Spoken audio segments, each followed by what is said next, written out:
সংবিধান সংস্কার না করে সরকার আওয়ামী লীগ পুনর্বাসনের পথ তৈরি করছে বলে অভিযোগ ১১ দলীয় জোটের সমন্বয়ক হামিদুর রহমান আজাদের। তবে এই অভিযোগ খণ্ডন করে চিফ হুইপ নুরুল ইসলাম মনি আশা প্রকাশ করেছেন, সংসদের তৃতীয় অধিবেশনে সংবিধান সংস্কার নিয়ে সব বিরোধের নিষ্পত্তি হবে। বিরোধী দলকে রাজপথে না নেমে সংসদে এসে আলোচনায় অংশ নেওয়ার পরামর্শ তার।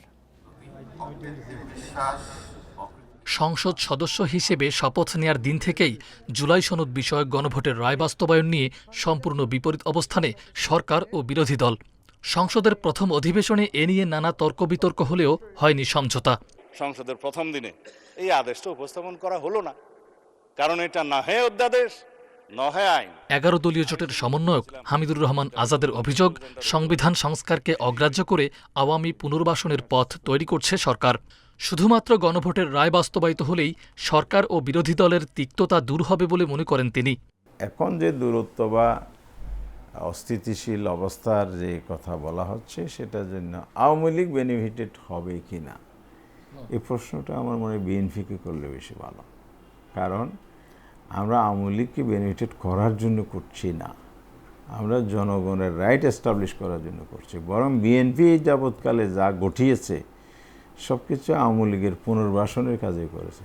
তবে সংসদের চিফ হুইপ ও বিএনপি নেতা নুরুল ইসলাম মনি বলছেন, সরকারি দল তাদের মতো করে সনদ বাস্তবায়ন করবে, এটি জুলাই সনদেই উল্লেখ করা আছে। সংসদের তৃতীয় অধিবেশনে জুলাই সনদের বাস্তবায়ন সহ সংবিধান সংক্রান্ত অন্যান্য বিরোধেরও নিষ্পত্তি হবে বলে প্রত্যাশা তার। সিদ্ধান্তের পরে লেখা হয়েছে যে দল বা যারা এইখানে সরকারে বসবে বা ক্ষমতাপ্রাপ্ত হবে বা দায়িত্বপ্রাপ্ত হবে, তারা তাদের মতন করে এটা বাস্তবায়ন করবে। লেখা আছে ওর মধ্যে, লেখাই আছে। এটাও জুলাই সনদের অংশ। আপনি মনে করেন এটা আমি আবার বাড়াই বলছি, জুলাই সনদের অংশ। থার্ড পার্লামেন্টে গিয়ে দেখবেন যে আমরা অনেকখানি কাছে এসেছি দেশের স্বার্থে। তবে জামায়াত ও এনসিপি নেতারা বলছেন, জুলাই সনদ নিয়ে সরকার প্রতারণা করছে, তাই ধাপে ধাপে আন্দোলন বেগবান করার হুঁশিয়ারি দিয়েছেন তারা। রাজপথ জনগণের আন্দোলনই কিন্তু একমাত্র আমাদের রাস্তা হয়ে দাঁড়াবে। মাহফুজার রহমান মিলন, ইন্ডিপেন্ডেন্ট নিউজ, ঢাকা। যেসব বিষয়ে নোট অব ডিসেন্ট দেওয়া হয়েছে সেগুলো বাদ দিয়ে জুলাই সনদ পুরোপুরি বাস্তবায়নে প্রতিজ্ঞাবদ্ধ সরকার, এমন মন্তব্য করেছেন আইনমন্ত্রী মোহাম্মদ আসাদুজ্জামান। শুক্রবার খুলনায় আইনজীবী সমিতি নবনির্বাচিত কর্মকর্তা এবং নবীন আইনজীবীদের সংবর্ধনা অনুষ্ঠানে তিনি এই মন্তব্য করেন। আইনমন্ত্রী বলেন, পিআর পদ্ধতি এবং সংবিধান সংশোধনের ক্ষেত্রে জনগণের ভোটে নির্বাচিত প্রতিনিধির মতামতই প্রাধান্য পাবে। তিনি আরও বলেন, সাবেক প্রধান বিচারপতি খায়রুল হকের মতো অনেকেই বুদ্ধিবৃত্তিক দুর্নীতির সাথে জড়িয়ে পড়েছিলেন, যার ফল ভোগ করতে হয়েছে সাধারণ মানুষকে। তাই বিচার বিভাগকে স্বাধীন ও দুর্নীতিমুক্ত করতে কাজ করছে সরকার।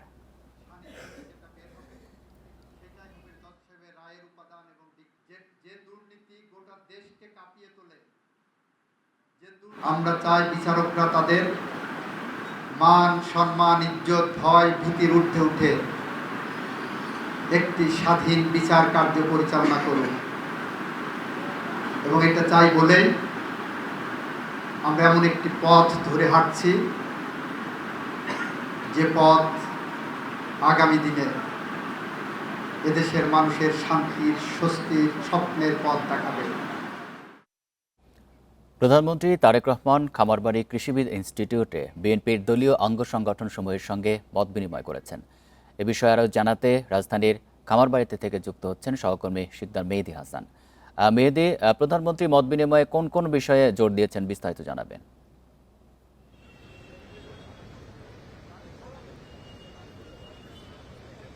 দেখুন, বিএনপি ক্ষমতা আসার পর থেকে এখন পর্যন্ত কিন্তু বিএনপির প্রায় 11টি অঙ্গ এবং সহযোগী সংগঠন রয়েছে। যে সংগঠনগুলোর মধ্যে বেশিরভাগ সংগঠনেরই এখন পর্যন্ত যে কমিটি থাকে নির্ধারিত মেয়াদ ফুরিয়ে গিয়েছে। অর্থাৎ বেশিরভাগ কমিটি কিন্তু এখন পর্যন্ত নতুন যে কমিটি দেওয়ার কথা ছিল সেই কমিটি দেওয়া হয়নি, এবং তারই ধারাবাহিকতা বিভিন্ন ধরনের আলাপ আলোচনা মাঠে রয়েছে। এবং তারই ধারাবাহিকতা আমরা দেখতে পাচ্ছি যে গত মাসের 25 তারিখেও কিন্তু যে অঙ্গ সংগঠনগুলো রয়েছে বা সহযোগী সংগঠনগুলো রয়েছে, তাদের যে শীর্ষস্থানীয় নেতাকর্মীরা আছেন তাদের সাথে প্রধানমন্ত্রী তারেক রহমানের একটি বৈঠক হয়েছিল গুলশানে তার কার্যালয়ে। এবং সরকার পরিচালনার পাশাপাশি এই সকল যে বিষয়গুলো সেগুলো নিয়েও কিন্তু প্রায়শই কথা হচ্ছিল এবং মাঠেও বেশ সর্বশেষ। তবে কি কি বিষয় আসলে আলাপ হবে বা কি কি বিষয়গুলো উঠে আসবে বা গুরুত্ব দেওয়া হবে সেই বিষয়ে এখন পর্যন্ত নিশ্চিত করে কোনো কিছু বলা না গেলেও একটি বিষয় বারবারই এখানে আমরা যারা আছেন নেতাকর্মীরা সকাল থেকে যারা এখানে ভিড় করছেন এবং যারা এখানে প্রবেশ করছেন, মতবিনিময়ের সময় যারা অংশগ্রহণ করবেন, তাদের অনেকের সাথেই আমরা কথা বলার চেষ্টা করেছি। তারা কিছু বিষয় আমাদেরকে বলেছেন যে যেহেতু জাতীয়তাবাদী যুব দল, স্বেচ্ছাসেবক দল এবং ছাত্র দলের যারা পদপ্রত্যাশী আছেন তাদের বিষয়গুলো এখানে খুব বেশি জোরালো হয়ে উঠছে। কমিটিগুলো আসলে কিভাবে দেয়া হবে এবং তার কার্যকরী ভূমিকা কি হবে, দেশের জন্য তাদের যে পদক্ষেপগুলো সেগুলো কেমন হওয়া উচিত বলে তারা মনে করছেন, এবং সামনের দেশ পরিচালনার জন্য যে তাদের যে ভূমিকা সেটা আসলে কেমন হবে, এই বিষয়গুলোই সব থেকে বেশি সামনে চলে আসার কথা, বা এগুলোই আমরা এখানে দেখতে পাচ্ছি। এছাড়া আসলে যেহেতু রাজধানী কৃষিবিদ ইনস্টিটিউটে এই বিষয়টি হচ্ছে, এখানে কিন্তু সকাল থেকেই যুব দল, ছাত্র দল এবং স্বেচ্ছাসেবক দলের নেতাকর্মীরা এখানে প্রচুর পরিমাণে যে সকল নেতাকর্মীরা আছেন তারা এখানে ভিড় করছেন, এবং জায়গাটি রীতিমতো আসলে একরকম ব্লকেট হয়ে আছে এরকম একটি অবস্থা। এবং যেহেতু এইখান থেকে ঠিক 10টার দিকে এইরকম একটি মতবিনিময় সভা শুরু হওয়ার কথা রয়েছে, যদি এখন পর্যন্ত এখানে হেভিওয়েট কোন নেতাকর্মীদেরকে আমরা দেখতে পাইনি, কিন্তু যে সকল নেতাকর্মী ভিতরে প্রবেশ করছেন তারা কিন্তু একে একে প্রবেশ করছেন আমরা দেখতে পাচ্ছি, এবং তাদেরকে এখানে তাদের যে পরিচয়পত্র কার্ড রয়েছে সেটি নিশ্চিত করে তারপর তাদেরকে প্রবেশ করানো হচ্ছে। এবং তাদের অনেকের সাথেই কথা বলে আমরা বেশ কিছু বিষয় জানতে পেরেছি যে এই সভায় মূলত বিএনপির যারা শীর্ষস্থানে রয়েছেন তাদের যে পুনর্গঠন এবং তাদের যে সাংগঠনিক অবস্থান এবং তাদের পরবর্তী যে কার্যক্রম সেগুলো আসলে কিরকম হবে এবং কেমন হওয়া উচিত, এই বিষয়গুলো নিয়েই মূলত এখানে আলোচনা হবে, এবং সেই বিষয়ে তাদের পরবর্তী যে নির্দেশনা থাকবে সেই অনুযায়ী তারা কাজ করবেন বলে আসলে আমরা এখন পর্যন্ত জানতে পেরেছি। খামারবাড়ি থেকে জানাচ্ছেন সহকর্মী শিকদার মেহেদী হাসান। মাদক পাচার রোধে বাংলাদেশ ও পাকিস্তানের মধ্যে সমঝোতা স্মারক সই হয়েছে। শুক্রবার রাজধানীর হোটেল ইন্টারকন্টিনেন্টালে এক অনুষ্ঠানে স্বরাষ্ট্রমন্ত্রী সালাউদ্দিন আহমদ ও পাকিস্তানের স্বরাষ্ট্রমন্ত্রী সৈয়দ মোহসিন রাজা নাকভি এই চুক্তিতে সই করেন। এই সমঝোতা স্মারকের আওতায় উভয় দেশ মাদক পাচার এবং মাদক সংক্রান্ত অর্থ পাচার রোধে প্রয়োজনীয় তথ্য আদান প্রদান এবং কারিগরি সহায়তা দেবে। এছাড়া মাদক অপরাধে জড়িত সন্দেহভাজন ব্যক্তি, পাচারকারী সংস্থা এবং পাচারের নতুন পদ্ধতি ও রুট সম্পর্কে নিয়মিত গোয়েন্দা তথ্য বিনিময় করবে দুই দেশ। চুক্তিটি সইয়ের দিন থেকে 10 বছরের জন্য কার্যকর থাকবে এবং পারস্পরিক সম্মতির ভিত্তিতে পরে মেয়াদ বাড়ানো যাবে। এই সহযোগিতার মাধ্যমে দুই দেশের নাগরিকদের জনস্বাস্থ্য ও নিরাপত্তা নিশ্চিত করা সম্ভব হবে বলে উভয় পক্ষ আশা প্রকাশ করেছে।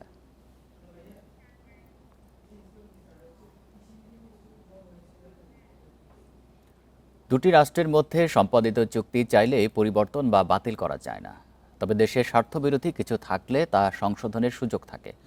যুক্তরাষ্ট্রের সঙ্গে করা বাণিজ্য চুক্তি প্রসঙ্গে এই মন্তব্য করেছেন বাণিজ্যমন্ত্রী খন্দকার আব্দুল মুক্তাদির। শুক্রবার দুপুরে সিলেট জেলা পরিষদ ন্যাচারাল পার্ক পরিদর্শন শেষে মন্ত্রী বলেন, সব চুক্তিতেই কিছু ধারা একটি পক্ষের অনুকূলে যায়, কিছু ধারা অন্য পক্ষের। তবে চুক্তি বাস্তবায়নের সময় যদি এমন কিছু সামনে আসে যা দেশের স্বার্থের অনুকূলে নয়, তবে তা পরিবর্তনের সুযোগ চুক্তির মধ্যেই থাকে। মূল্যস্ফীতি নিয়ে আরেক প্রশ্নের জবাবে মন্ত্রী বলেন, তেলের মূল্য বৃদ্ধিতে দ্রব্যমূল্য খুব বেশি বাড়ার কথা নয়। কেউ যদি বাড়তি মূল্য রাখে তার বিরুদ্ধে ব্যবস্থা নেওয়া হবে। দুই পক্ষের জন্য একটা উইন উইন সিচুয়েশন তৈরি করার প্রয়াস থেকে যুক্তি। এটির বাস্তবায়নের সময় এমন কোনো কিছু যদি আমাদের সামনে আসে বা প্রতিভাত হয় যে এটি বাংলাদেশের স্বার্থের অনুকূল নয়, তাহলে সেই ধারা সংশোধন করার সুযোগ এই চুক্তির ভিতরেই রয়েছে। কোনো হত্যাকাণ্ডকেই তামাদি হতে দেবে না সরকার। শাপলা চত্বরে হত্যাকাণ্ডের বিচারের বিষয়টি সরকার গুরুত্বের সাথে দেখছে বলে জানিয়েছেন তথ্যমন্ত্রী জহিরুদ্দিন স্বপন। শুক্রবার জাতীয় জাদুঘরে শাপলা স্মৃতি সংসদ আয়োজিত শাপলার শহীদ গাথা নামের প্রতিযোগিতার পুরস্কার বিতরণী অনুষ্ঠানে তিনি এসব কথা বলেন। মন্ত্রী বলেন, সরকার যেমন ৭১-এ গণহত্যাকে সমর্থন করে না, তেমনি শাপলা চত্বরের হত্যাকাণ্ডকেও হারিয়ে যেতে দেবে না।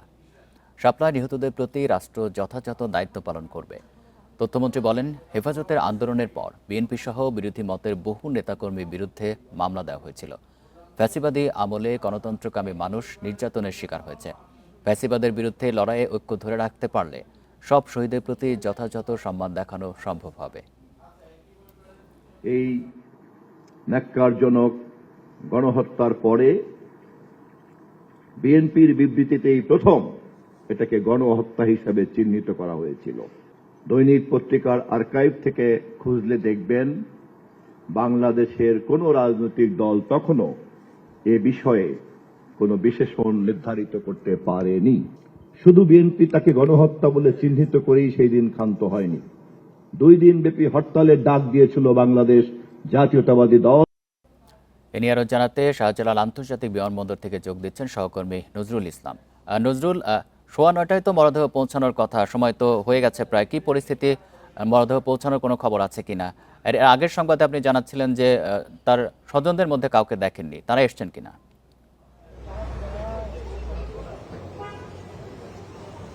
আপনাকে জানিয়ে রাখি, ঠিক আপনার সাথে যুক্ত হওয়ার কিছুক্ষণের মধ্যে কিন্তু যুক্তরাষ্ট্রের ফ্লোরিডা বিশ্ববিদ্যালয়ের অনাকাঙ্ক্ষিত ঘটনায় যে হত্যাকাণ্ডের শিকার যে বৃষ্টি, সেই শিক্ষার্থীর মরদেহ কিন্তু বাংলাদেশের আকাশসীমায় প্রবেশ করেছে এবং সেটি অবতরণ করেছে ঢাকার আন্তর্জাতিক শাহজালাল আন্তর্জাতিক বিমানবন্দরে। এবং আপনাকে জানিয়ে রাখতে চাই, ঠিক আপনার সাথে যুক্ত হওয়ার কিছুক্ষণ আগে কিন্তু সেই নিহত শিক্ষার্থী বৃষ্টির পরিবার, পরিজন, আত্মীয় স্বজন এবং বন্ধু বান্ধবী তারা কিন্তু ইতিমধ্যে ঢাকার আন্তর্জাতিক বিমানবন্দর মৃতদেহ হস্তান্তরের যে checkpost, one stop service point রয়েছে, তারা এখানে এসেছেন।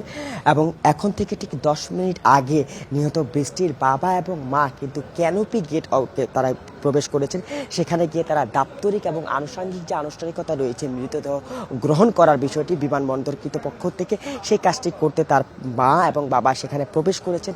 এবং সেই জায়গা থেকে তার বৃষ্টির মামা এখানে এসেছেন, বৃষ্টির নানা এসেছেন, বৃষ্টির যে নোয়াখালী বিজ্ঞান প্রযুক্তি বিশ্ববিদ্যালয়ের যে বন্ধু বান্ধবী রয়েছে তারাও কিন্তু এখানে এসেছেন। এছাড়া পরিবার, পরিজন, খালাতো বোন এসেছেন। এবং আপনাকে জানিয়ে রাখতে চাই যে বৃষ্টির এই মরদেহটি নিয়ে যাওয়ার পরে পরিবারের পক্ষ থেকে জানানো হয়েছে মাদারীপুরে আসলে দাদা দাদির কবরের পাশে আজ বিকেলে আসরের নামাজের পরবর্তীতে বাংলাদেশে মৃতদেহ আসার পরে আসরের নামাজের পরে জানাজা অনুষ্ঠিত হবে। সেই জানাজা অনুষ্ঠিত হওয়ার পরে পারিবারিকভাবে দাদা দাদির কবরের পাশেই এই বৃষ্টিকে সমাহিত করা হবে। তো এই ছিল আমার কাছে সবশেষ বিমানবন্দর থেকে নিহত বৃষ্টির মরদেহ প্রত্যাবর্তন এবং পরিবারের নিয়ে সবশেষ তথ্য। শাহজালাল বিমানবন্দর থেকে জানাচ্ছেন সহকর্মী নজরুল ইসলাম। যুক্তরাষ্ট্রের নৃশংস হত্যাকাণ্ডের শিকার বাংলাদেশি শিক্ষার্থী জামিল আহমেদ লিমন ও নায়েদা সুলতানা বৃষ্টিকে মরণোত্তর ডক্টরেট ডিগ্রি দিয়েছে ইউনিভার্সিটি অব সাউথ ফ্লোরিডা কর্তৃপক্ষ। শুক্রবার সাউথ ফ্লোরিডা ইউনিভার্সিটির বসন্তকালীন সমাবর্তনে এই সম্মাননা দেওয়া হয়। অনুষ্ঠানে মিয়ামির বাংলাদেশ কনসুলেটের একজন প্রতিনিধি জামিল ও বৃষ্টির পরিবারের পক্ষে সম্মাননা গ্রহণ করেন।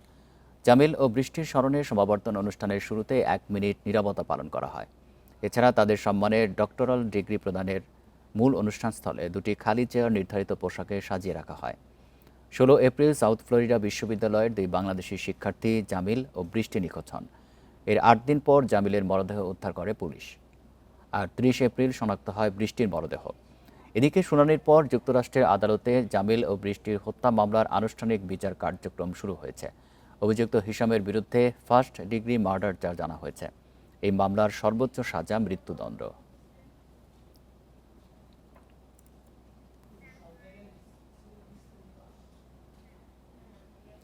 ইজারা পাওয়ার আগেই পশুর হাটের দখল নিতে শুরু করেছেন রাজধানীর ইজারাদাররা। বুঝে পাওয়ার আগেই খেলার মাঠ এবং সড়কে হাট বসানোর প্রস্তুতিতে ইজারার শর্ত ভঙ্গ হচ্ছে। শিশুরা বঞ্চিত হচ্ছে খেলাধুলা থেকে। তবে ঢাকার 2 সিটি কর্পোরেশনের প্রশাসক বলছেন, নিয়মের ব্যত্যয় হলে নেওয়া হবে কঠোর ব্যবস্থা। রাজধানীর তেজগাঁও পলিটেকনিক ইনস্টিটিউট খেলার মাঠ। বিকেল গড়াতে এখানে খেলাধুলায় মেতে ওঠে শিশু কিশোররা। এই মাঠেই চলছে গরুর হাটের প্রস্তুতি। প্রতি বছরের মতো এবারও মাঠটিতে গরুর হাটের জন্য ইজারা দিচ্ছে ঢাকা উত্তর সিটি কর্পোরেশন। সর্বোচ্চ দরদাতার সাথে এখনও চুক্তি হয়নি কর্পোরেশনের, অথচ হাটের প্রস্তুতি শুরু করে দিয়েছে প্রতিষ্ঠানটি। দক্ষিণ সিটির আমুলিয়া, এখানেও সর্বোচ্চ দরদাতা হয়ে শুরু করে দিয়েছেন হাটের প্রস্তুতি। গ্রিন বনশ্রী হাউজিং এলাকার হাটের অবস্থাও একই। এখানকার সর্বোচ্চ দরদাতাও শুরু করেছেন হাটের প্রস্তুতি। তথ্য বলছে এবছর ঢাকা উত্তরে অস্থায়ী হাট 15টি।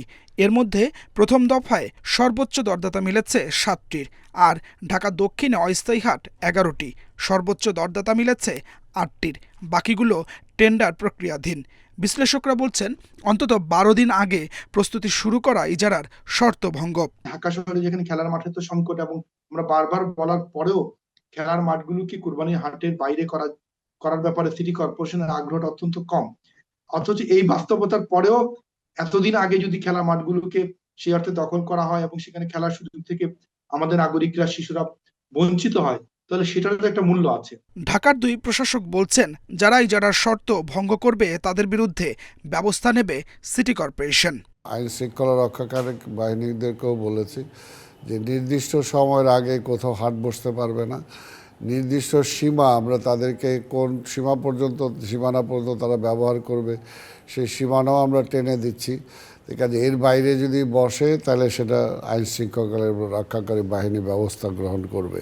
4 দিন গরুর হাট, 4 দিনের একটা শর্ত দিয়ে দিই আমরা। নাম্বার 2 হলো গরুর হাটের কারণে কোনো জনদুর্ভোগ, কোনো যানজটের যেন সৃষ্টি না হয়।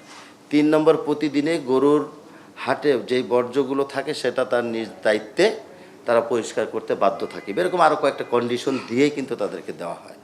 নির্ধারিত সময়ের আগে হাটের প্রস্তুতি শুরু করায় ভোগান্তিতে পড়েছেন নগরবাসী। তারা বলছেন, অতীতে কোনো শাস্তি না হয় অনিয়মই এখন পরিণত হয়েছে নিয়মে। Adilur Rahman, independent news, Dhaka. Rajshahi medical college হাসপাতালে 24 ঘন্টায় হামের উপসর্গ নিয়ে 11 শিশু ভর্তি হলেও কেউ মারা যায়নি। নতুন ও পুরাতন মিলিয়ে বর্তমানে রামেক হাসপাতালে হাম সন্দেহে ভর্তি আছে 959 শিশু। এ নিয়ে আরও জানাতে রাজশাহী থেকে যুক্ত হচ্ছেন সহকর্মী মুস্তাফিজুর রহমান। মুস্তাফিজুর, রাজশাহী হাসপাতালে যারা ভর্তি আছেন এই মুহূর্তে, তাদের মধ্যে আশঙ্কাজনক কেউ রয়েছে কিনা?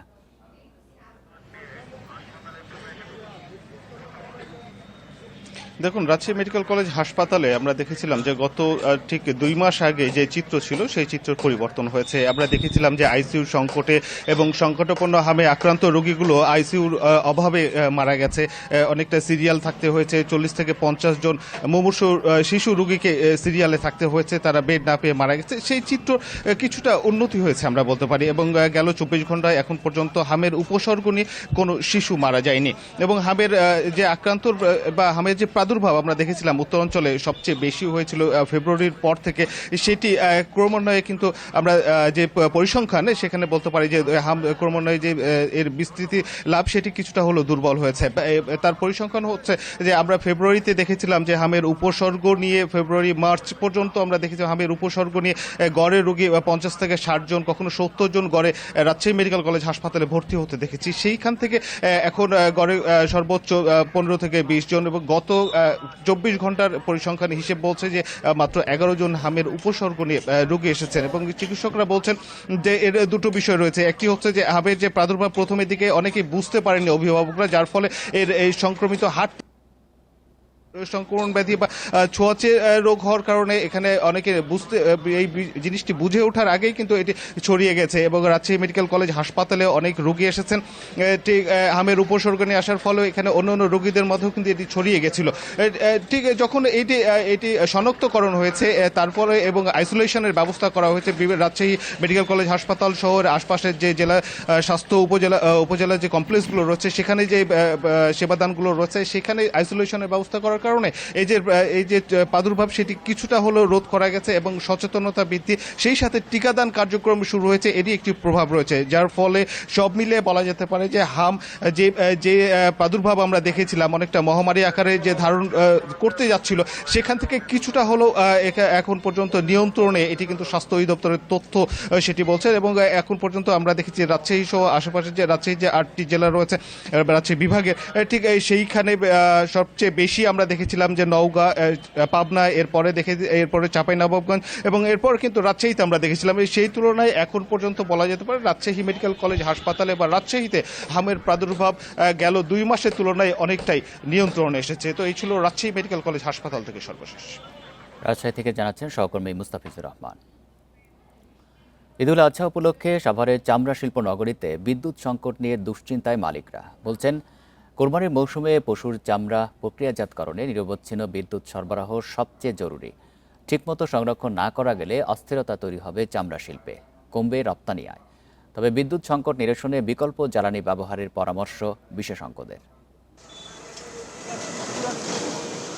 রপ্তানি বাণিজ্যে তৈরি পোশাকের পরই চামড়া শিল্পের অবস্থান। এ খাতের কাঁচামালের সিংহভাগই আসে কোরবানির ঈদে, কিন্তু লোডশেডিংয়ের কারণে চরম সংকট চলছে সাভার চামড়া শিল্প নগরীতে। ট্যানারি মালিকরা বলছেন, কোরবানির সময় কাঁচা চামড়ার চাপ বাড়ে কয়েক গুণ।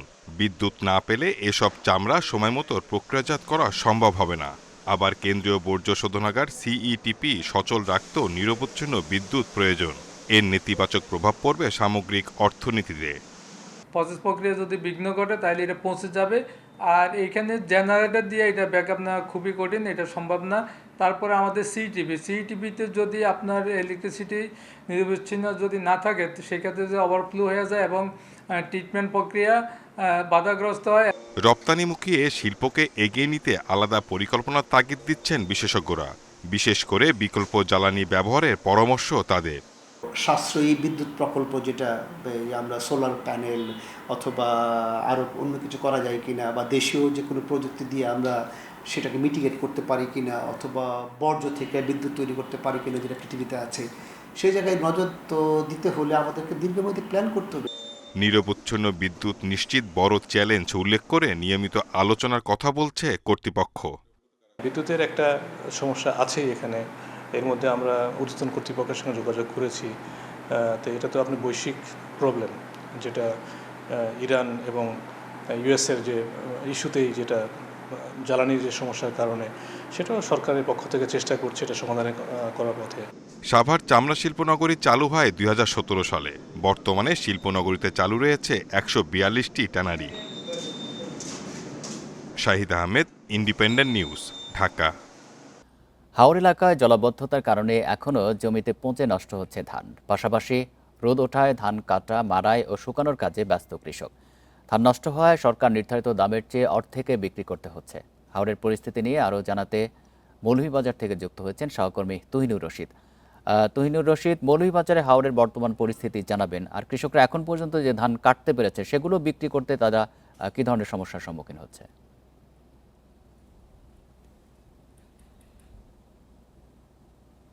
হ্যাঁ, আপনি যেটি বলছিলেন, আসলে মৌলভীবাজার হচ্ছে 7টি উপজেলা এবং 7 উপজেলার যে 3টি হাওর, বিশেষ করে আমরা বলছি বড় 3টি হাওর, হাকালুকি, কাওয়াদিকি এবং হাইল হাওর। এই 3টি হাওরে মূলত যে আকস্মিক যে পানি আসে, উজানের ঢল আসে, এতে করে 44টি ইউনিয়নের কৃষকরা ক্ষতিগ্রস্ত হয়েছেন, এমনটি আমরা জানতে পেরেছি। এবং এখন পর্যন্ত যে 25,000 প্রায় কৃষকের তালিকা করা হয়েছে, ক্ষতিগ্রস্ত কৃষকের তালিকা করা হয়েছে।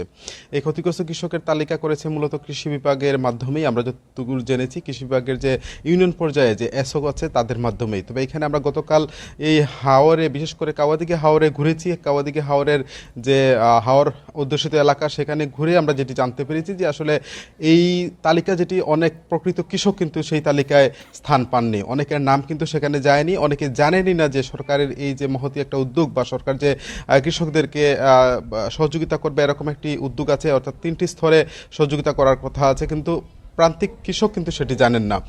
আমরা কথা বলেছিলাম এখানকার যেসব কৃষি কর্মকর্তা সহ এখানকার জনপ্রতিনিধিরা আছেন, তাদের সাথে যেটি কথা বলে আমরা জানতে পেরেছি যে এখানে রাজনৈতিক দলের নেতাদের হস্তক্ষেপ আছে। তারা মূলত এই তালিকায় হস্তক্ষেপ করছেন বলেই কিন্তু প্রকৃত কৃষকরা সেই তালিকায় নামটি নিতে, তাদের নাম যাচ্ছে না। আর সামগ্রিকভাবে যদি মৌলভীবাজারের জেলার যে হাওরের কথা যদি বলি, কৃষকরা ধান কাটছেন হাওরে, এখনও পানিতে ডুবেই, কিন্তু পানিতে, কোমর পানিতে, কেউ হাঁটু জলে, বুক পানিতে নেমেই কিন্তু তারা তাদের যে ধানটি সেটি তোলার চেষ্টা করছেন। কৃষকরা যেটি বলছেন যে তারা সেই ধানটি আসলে তারা বিক্রি করবেন, যে অর্থাৎ যে ধানটি বিক্রি করবেন সেই দামটি, কাঙ্ক্ষিত দামটি পাচ্ছেন না। কারণ তারা হাওরেই ধান বিক্রি করতে হয়, সেই ধানটি মূলত ফরিয়া কিংবা দালাল যারা আছে তাদের কাছে বিক্রি করেন। সেই ক্ষেত্রে তারা 400 থেকে 600 টাকার মধ্যে কাঁচা ধানগুলির দাম পাচ্ছেন।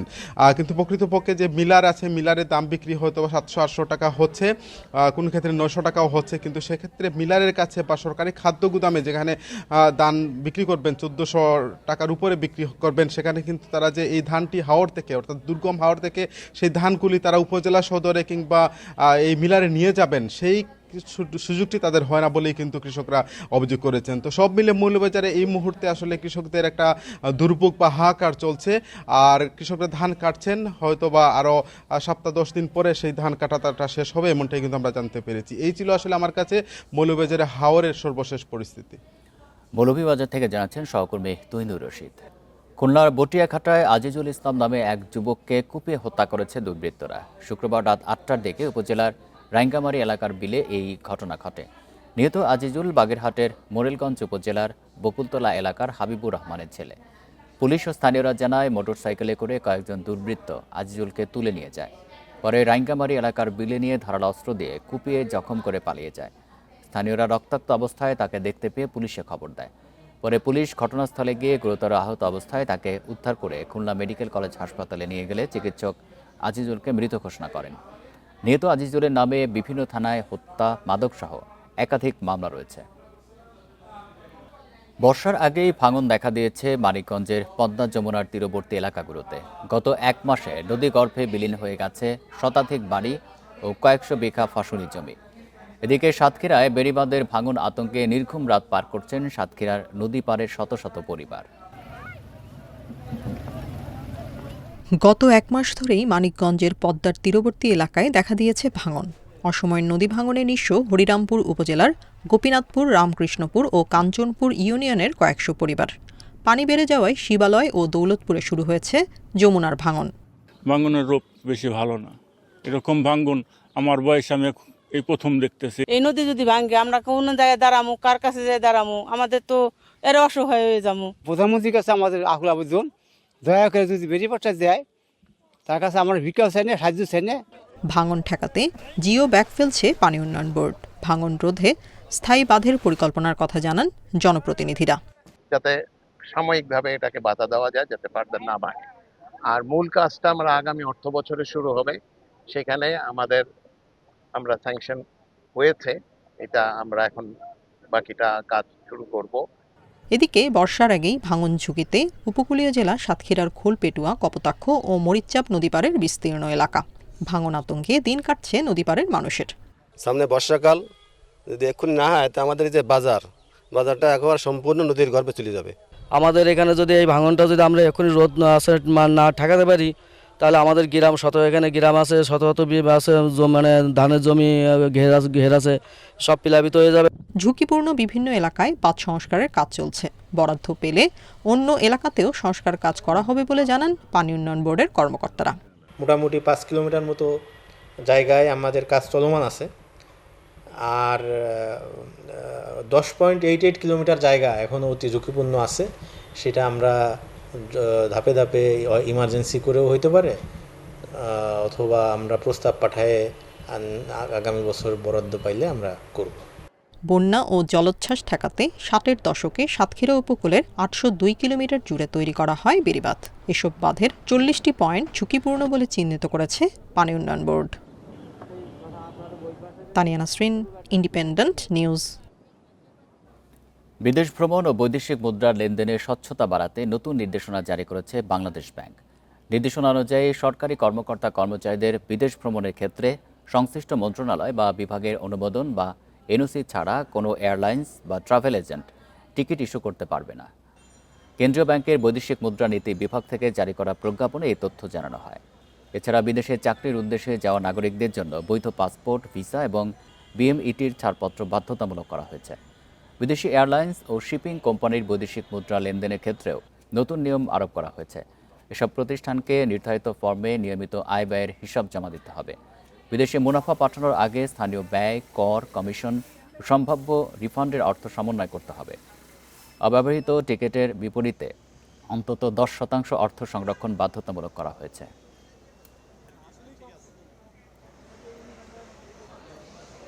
এই ছিল এখনকার সংবাদে। ইন্ডিপেন্ডেন্ট টেলিভিশনের সব খবরের আরও বিস্তারিত জানতে চোখ রাখুন ফেসবুক, ইউটিউব এবং এক্সে। ধন্যবাদ সবাইকে।